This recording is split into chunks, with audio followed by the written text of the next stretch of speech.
ছোটোবেলা থেকেই বাবার দোকানে যাব সবসময় একটা আনন্দ থাকতো।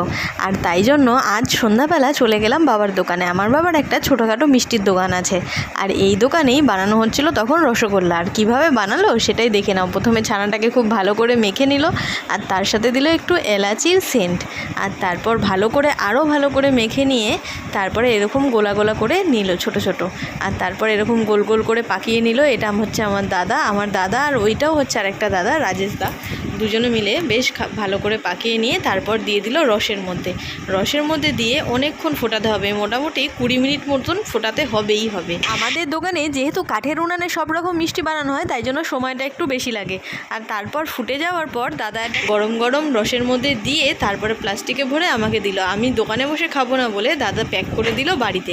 আর বাড়িতে নিয়ে এসে খেয়ে দেখলাম সত্যি দুর্দান্ত। গরম রসগোল্লা তোমাদের কেমন লাগে অবশ্যই কমেন্ট করে জানিও, আর ভালো লাগলে চ্যানেলটা সাবস্ক্রাইব